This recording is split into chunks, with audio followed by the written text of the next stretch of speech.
Drake versus Kendrick Lamar. This is probably one of those rap battles that's never going to happen. It's just going to be subliminals back and forth till the end of time. It's unfortunate because I think for hip-hop, it will be one of the most entertaining battles of all time. It would remind me of Nas versus Jay-Z because those two are at their prime, at their commercial prime, and going back at it, back and forth. So that was entertaining. That would be the same thing here, but it's unfortunate. It's just subliminals back and forth. And right now, Drake is on his It's All a Blur tour.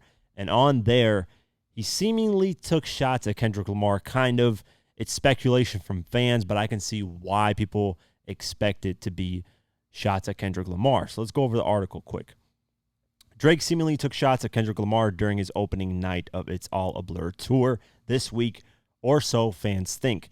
The Six God kickstarted his joint tour with 21 Savage at Chicago's United Center on Wednesday night, July 5th, marking his first cross-country trek in half a decade.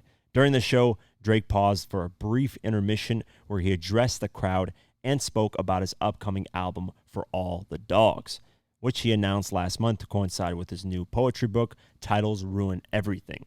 The OVO sound hitmaker promised that the project is coming out soon while throwing shade at artists who take year-long breaks in between albums. So who is the person that took a long-ass time to release his album? It was, of course, Kendrick Lamar. From Kendrick's Damn to Kendrick's Mr. Morale and the Big Steppers. It was a whole 5-year gap. So because of that, fans are thinking Drake is sending shots at Kendrick Lamar. So let me play the clip for you guys, and let me know what you guys think. About how much music I put out, but it's like I look around at all these faces. I know it's summertime. I gotta give you shit. Like, I just can't. I don't know about these guys that go away 3, 4, 5 years, want to chill out, all that shit. That's not me. So, with that being said, I got an album coming out real soon for y'all. It's called For All the Dogs.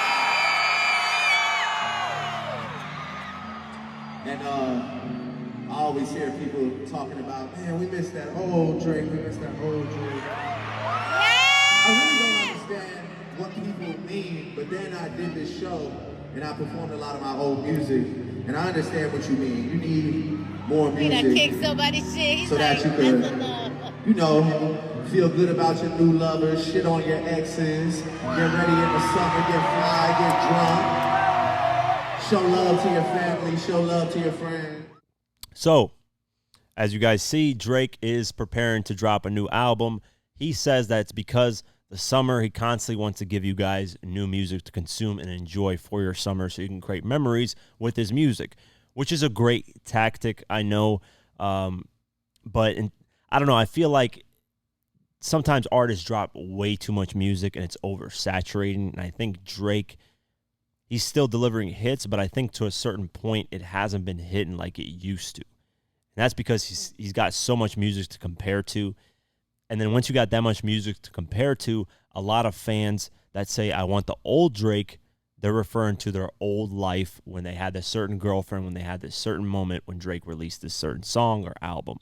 And Drake can never top that. That moment that you had in your life with that girl, with that, you know, whatever trip you were on at that moment. You know, I have a lot of songs and projects to where I'm on like Pop Smoke, Shoot for the Stars, Aim for the Moon. For me, when I was on vacation, I was listening to the album and it always brings back memories. So that's what Drake, you know, is talking about, to try to give you that old Drake feel, maybe with your new girlfriend or boyfriend, whatever the case may be.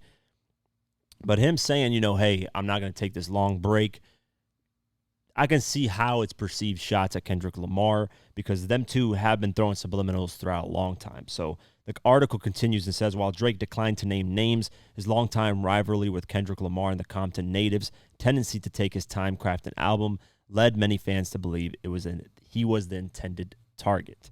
So if you guys don't remember the beef between, or the subliminal beef, because it's not really a direct shots at each other, started back when Kendrick Lamar did the Control verse. You know, and then talked about how, you know, I'm going to step the game up for a lot of artists. He mentions Mac Miller, Tyler, Meek Mill, Drizzy, blah, blah, blah. I got love for you all, but I'm trying to murder you guys. He says that. And then, you know, Drake wasn't happy with it. You know, he did a Billboard interview in 2013, and he said, it just sounded like an ambitious thought to me. That's all it was. I know good and well that Kendrick's not murdering me at all in any platform. That's what Drake said directly to Kendrick. In the same year, the Canadian rapper also rapped on the song The Language. I don't know why they're lying. Your shit ain't that inspiring. I remember that. That song was fire, by the way. It was shot subliminal at him. And then, at the BET Awards, Kendrick Lamar snuck in a little diss to the Certified Lover Boy. He said, and nothing been the same since they dropped Control and tucked the sense of the rapper back in his pajama clothes. And then so on and so forth. They would send little subliminal shots. So I got a question for you guys. Do you guys think we should get a Kendrick versus Drake battle? I 1,000,000% think so. I think it's needed for hip hop. I think it'll be one of the most interesting battles because both of them have a high commercial level, popularity. They both have high popularity. Both of them are lyrically, up there with each other.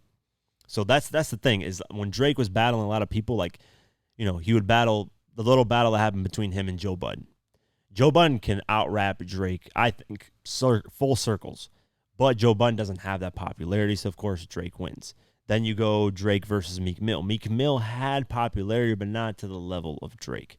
It was there, it was huge, but it wasn't to the level of Drake. So I think Kendrick, he's not on like Drake's level for hit after hit after hit, but his popularity is there. So I'm 1,000,000% here for it. I like that he said this. Hopefully Kendrick hears this. Hopefully he thinks it's about him. And hopefully we get direct disses at each other, man. I'm tired of these subliminals, man. I am exhausted with these subliminals. But interesting take overall. So we'll see, if anything comes from this. I know Kendrick is probably not going to take a huge hiatus like he did with that 5 years. I hope he doesn't because it's too long of a wait. I don't know how I feel about artists dropping every single year, every 6 months. I do feel like you should take a little bit of a break to experience life, to experience new things. But, dropping every year is also cool. If you're a fan of that artist, if you like that artist's music and they're dropping every single year and you enjoy what they're releasing, cool. I do feel like Drake has missed a step throughout the years, but that's just my take.